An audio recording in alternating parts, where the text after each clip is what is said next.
Lab grown diamond jewellery શોરૂમમાં હવે મોટી ભીડ જોવા મળી રહી છે. સોના અને natural diamond all time high પર પહોંચ્યા છે. આવામાં લગ્ન પ્રસંગે લોકોને લેબ ગ્રોન ડાયમંડનો વિકલ્પ સારો લાગી રહ્યો છે.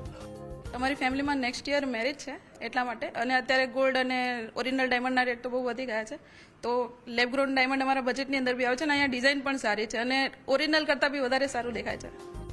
છેલ્લા 4-5 વર્ષમાં નેચરલ ડાયમંડ ઘણા મોંઘા થયા છે, જેના કારણે કારોબારમાં પણ મોટો ઘટાડો જોવા મળ્યો છે.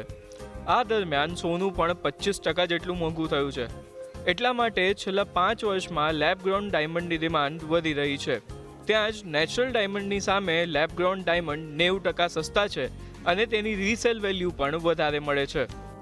એક તો આઈજીઆઈ સર્ટિફાઈડ છે આ વસ્તુ, એટલે 100% લોકોને આમાં ટ્રસ્ટ કરી શકાય.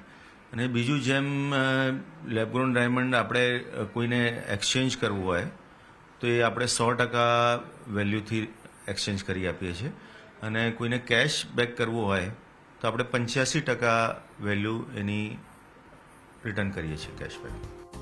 હાલ ગ્લોબલ એક્સપોર્ટમાં 60% જેટલો હિસ્સો ચીન પાસે છે, તો 20% જેટલો હિસ્સો ભારત પાસે. ગુજરાતમાં નેચરલ ડાયમંડની જેમ જ લેબ ગ્રોન ડાયમંડનો કારોબાર પણ ઉભરી રહ્યો છે. તો બીજી તરફ યુરોપ અને અમેરિકા પણ નેચરલ ડાયમંડ ખરીદવાને બદલે હવે લેબ ગ્રોન ડાયમંડ તરફ વળી રહ્યા છે, જેને કારણે ગ્લોબલ લેવલ પર કારોબારમાં 20%ની ગ્રોથ જોવા મળી રહી છે.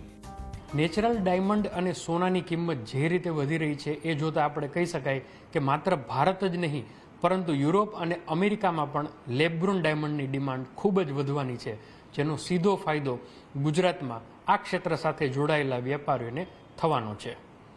કેતન જોશી, અમદાવાદ.